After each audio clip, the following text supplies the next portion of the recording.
Welcome back to our series on Nigerian history. Today we're diving deep into a crucial, often overlooked aspect of the Nigerian Civil War, the web of foreign involvement and international politics that shaped the conflict from 1967 to 1970. This wasn't just an isolated African war.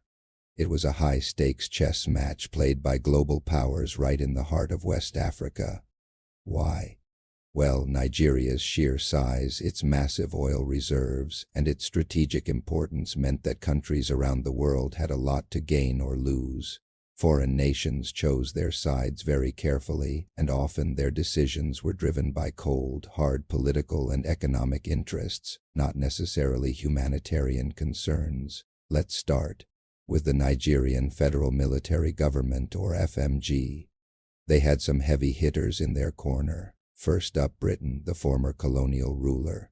They didn't just offer diplomatic nods of approval.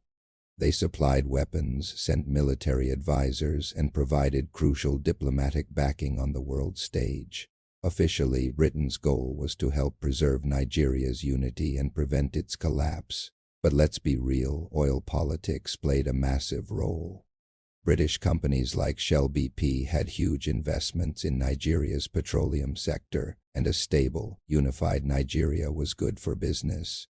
Now here's where things get really interesting. The Soviet Union also threw its support behind the FMG. This was a surprise move during the Cold War. They supplied Nigeria with advanced military hardware like MiG fighter jets, armored vehicles, and heavy artillery.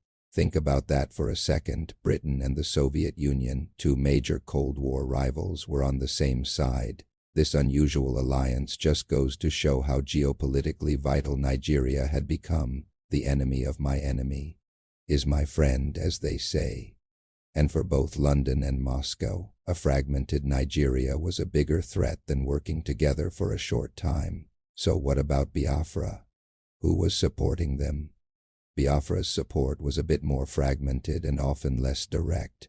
Their main backers included France, Israel, Portugal, and a few African nations like Gabon, Côte d'Ivoire, and Tanzania. France, for example, channeled weapons to Biafra indirectly, often through its allies Côte d'Ivoire and Gabon. Why? Well, France saw an opportunity to weaken the influence of its old rival, Britain, in West Africa. A successful Biafran secession would have created a French-friendly state in a region dominated by Anglophone powers. Israel's support for Biafra was also strategic. They had their own oil interests and were wary of Nigeria's growing ties with